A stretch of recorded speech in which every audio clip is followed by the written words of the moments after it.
नमस्कार, active news महक में आपका स्वागत है। मैं हूं आपके साथ आरोही। देखते हैं आज की नई ताजा खबरों में क्या है आपके लिए खास।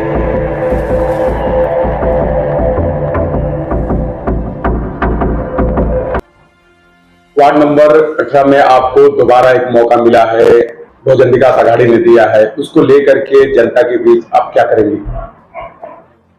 सबसे पहले तो आप देख रहे हैं एरिया का हाल क्या हुआ है, तो उस पर ध्यान देना है। इस टाइम रोड, गटर, कचरा, नाला चौकोर आप हर जगह देख रहे हैं, क्योंकि आपको पता होगा कि 2015 में चुनाव हुआ था और 20 में ही कार्यकाल खत्म हो गया है। 5.5 साल से चुनाव हुआ नहीं है। इसके दरमियान बहुत से ऐसे प्रॉब्लम है जो अभी तक हल नहीं किया गया है। बहुत से ऐसे पार्टी के लोग हैं जो आपको दाग लगा रहे हैं कि आप पिछले भी चुनाव में आप नगर सेवका रही हैं, सभापति रही हैं, उसके बावजूद भी काम अधूरे हैं और तमाम तरह के लोग इल्जाम लगा रहे हैं। उस पर क्या करना है?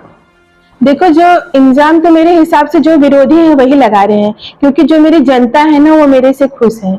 अगर जनता खुश है तभी तो हमारे आदरणीय हितेंद्र जी ठाकुर ने मुझे फिर से टिकट दिया है, फिर से विश्वास जताया है। आपके वार्ड में जो 4 कैंडिडेट हैं उनके क्या क्या नाम है और कैसे प्रचार प्रसार चल रहे हैं? हमारे 18 नंबर वार्ड में जो भी प्रत्याशी हैं वो बहुत अच्छे प्रत्याशी हैं। आप देखते होंगे कि सबसे पहले तो मैं हूँ एक सरिता दुबे, और दूसरे मिलिंद घरत, जो हम 2 पुराने चेहरे हैं, और तीसरे हैं ये अमिता कैलाश पाटिल, और चौथे हैं गुड्डू गुप्ता, रामविलास गुप्ता जी। और ये प्रत्याशी पहले से ही पक्ष के लिए काम किए हैं, फिर आज वो टिकट के अधिकारी हैं। इस चुनाव में जो है आप लोग घूम रहे हैं, उसमें जनता का क्या रोल, क्या मुख्य दिख रहा है चुनाव को लेकर?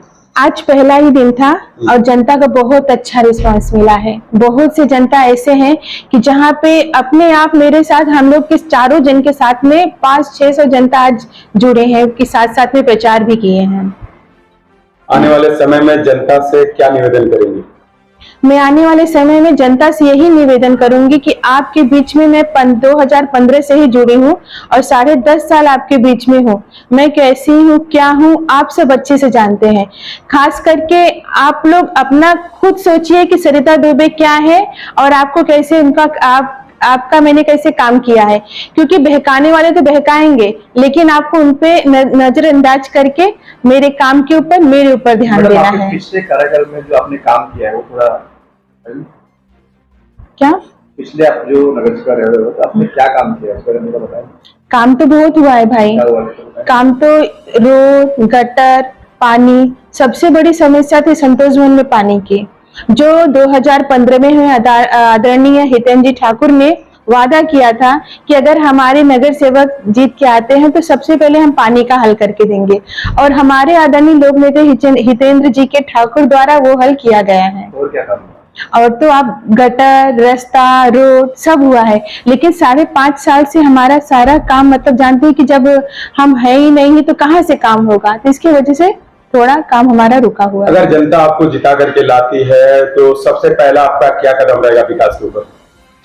सबसे पहले विकास का यही कदम रहेगा कि जो चारों तरफ कचरा हुआ है, सफाई पहले रहेगा, सफाई के ऊपर विशेष ध्यान रहेगा। बाकी हर जो रोड हुआ, नाला हुआ, गटर हुआ, जैसे हम पहले करते आए हैं वैसे आगे भी हमें करना है।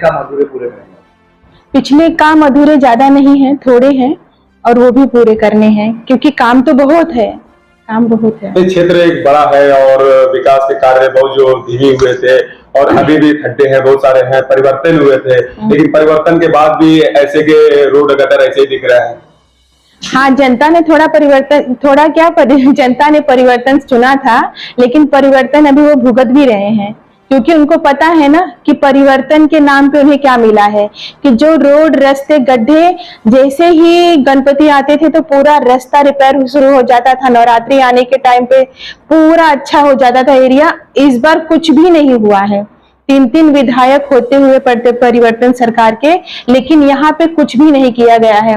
और खास करके यहाँ पे ये जो सरकार आई है परिवर्तन की ना, इन्होंने तोड़ने का काम किया है, जोड़ने का काम नहीं किया है। विरोधी का कहना है कि लॉकडाउन के समय में आपने जो भी है यहाँ से पब्लिक जो ट्रेन से जा रही थी गांव, उसके लिए आप लोगों ने पैसा लिए हैं या खास खास को फ्री किया है, ऐसा क्या उसमें करना है? मैं विरोधी को कहना चाहती हूँ कि जिससे मैंने पैसा लिया है वो मेरे सामने लेके आए, सामने लेके आए, मैं तो तैयार हूँ। और पुलिस चौकी में कंप्लेन किए, सब कुछ किए, लेकिन मैं क्या सबूत मिला कि मैंने किया है? और वो जो 2-3 जन बोले भी थे ना, तो मेरे खुद के कार्यकर्ता ने देखा था कि उनके जेब में 1000 का नोट डाल के पेपर दे के उनको बुलवाया गया था। तो ये विरोधी जान भी सकते हैं कि विरोधी करवा सकते हैं। क्या लगता है आपको क्या चीज? ये इलेक्शन को लेकर? इलेक्शन के लेके हमारी सीट आ रही है, क्योंकि परिवर्तन की सरकार से सब उब चुके हैं। कितने वोटों से वोटर्स तो यहाँ पे कितने वोटों से जीत की संख्या निकली आप? वोटों की संख्या वो तो 16 तारीख को मालूम पड़ेगा चलेगा, ठीक है। आपको। लेकिन अपोजिशन में आपके सामने कौन कौन प्रत्याशी है? अपोजिशन में है सब अपने में, ज्यादा अपोजिशन पे ध्यान नहीं दे रही हूँ। मेरा ध्यान मेरे काम के ऊपर है और मेरे 4 प्रत्याशी जीत के आए, मेरा ध्यान बस उसके ऊपर है। अपोजिशन क्या कर रहा है क्या नहीं कर रहा है मुझे उससे लेना देना नहीं है। ओके, ठीक है। धन्यवाद। सुरक्षा को लेकर के क्या बताएंगे?